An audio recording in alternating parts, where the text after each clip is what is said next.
This week on Inside Boulder News, Phase 4 of the Main Library Renovation project is almost complete.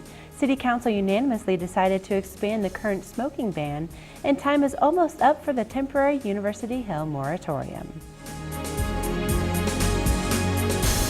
Welcome to Inside Boulder News. I'm Ashley Prill. Phase 4 of the Main Library renovation is almost complete. After a couple months of being closed, the main entrance on Arapahoe will reopen to the public on Thursday, February 12th. We're so excited about it. Can't wait for folks to be able to use our regular parking lot and come in the main entrance and see the beautiful new renovation. It is now a bit narrower of an entrance when you first walk in the doors, and there will be LCD screens and other kinds of displays to tell you what is happening in this very large building that day.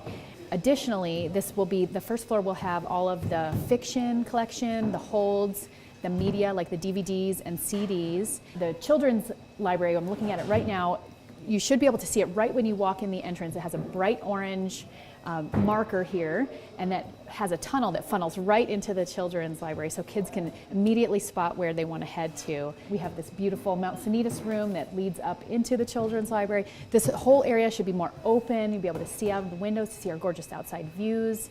We're just really excited about it. Phase 5, the final phase of the project, will be the new creation of a Bridge Cafe. C's Cafe will be run by the Boulder Farmers Market and is expected to open at the end of March. The community is invited to celebrate the completion of the entire Main Library renovation on Saturday, April 11th. For more details, visit boulderlibrary.org. This week, City Council voted unanimously to expand the current smoking ban to include e-cigarettes and much more of the city. The new smoke-free areas include all open space and mountain parks properties, parks, multi-purpose paths and 25 feet on either side of them, the entire downtown business district including alleys, Boulder High School, and 25 feet from entryways. In the past, Boulder's been a leader for smoke-free efforts. You know, the Surgeon General came out 50 years ago and said that smoking was bad for your health. Well, just shortly after that, Boulder enacted one of the first smoke-free ordinances in the country. So we've really been a leader. Boulder is known for being a healthy community, and this ordinance just sort of gets us back on par and keeps our ordinance relevant and comprehensive. Although the new ordinance will officially take effect in March, police won't start writing tickets until May 1st. In between that time, the city will post signs, give out warnings, and work with Boulder County Public Health to do education and outreach for visitors and community members. The temporary University Hill Moratorium expires on March 18th, and city staff is preparing to make a recommendation about how to move forward. Hoping to hit pause and take some time to explore solutions, City Council approved a temporary moratorium to adding residential space to the University Hill Commercial District in August. Since then, city staff have been studying the best ways to create a flourishing and diverse commercial district that appeals to the entire community. We've come up with our recommendation, which is to change the zoning code to restrict new residential housing except for either housing that's permanently affordable, which is typically what we would call workforce housing. So that could be for professors and faculty and staff at the university and others, or for senior housing, which sometimes it's unlikely to happen in the short term, but there are other universities that have that sort of alumni housing close in. But primarily, again, looking at ways to provide more office uses. So if you restrict the housing, then office is likely to come in, and that's the type of use that's a year-round use, adds more diversity of ages and professions to the Hill.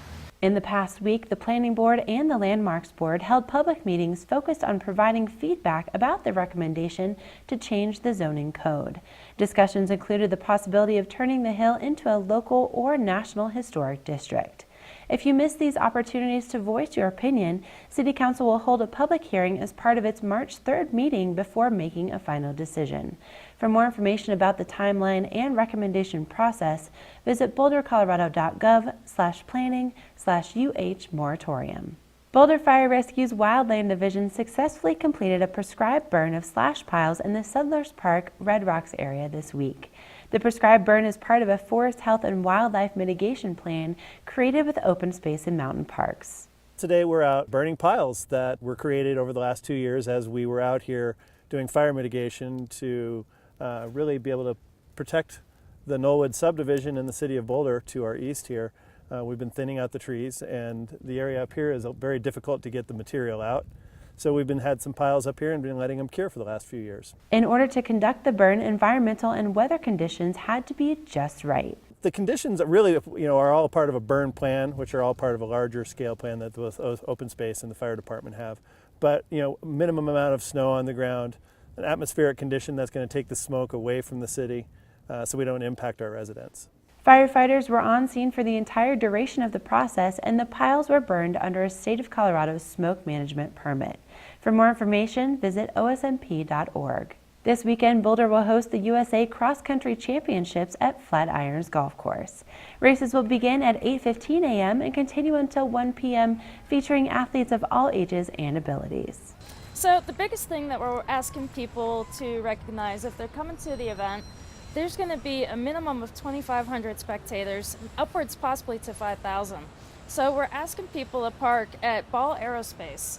It's located at Arapahoe and Commerce. There are 800 parking spaces at that location. Free parking, free shuttle, stay out of the traffic, stay out of the traffic jams, and have an easy way to access the event.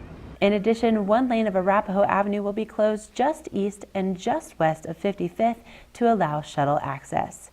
For more information about the event, visit boulderusacross.com. Thank you for watching Inside Boulder News. Stay in touch with us on Facebook and Twitter by submitting news tips and questions. You can also sign up to receive video updates right in your inbox. Just go to boulderchannel8.com and click on subscribe.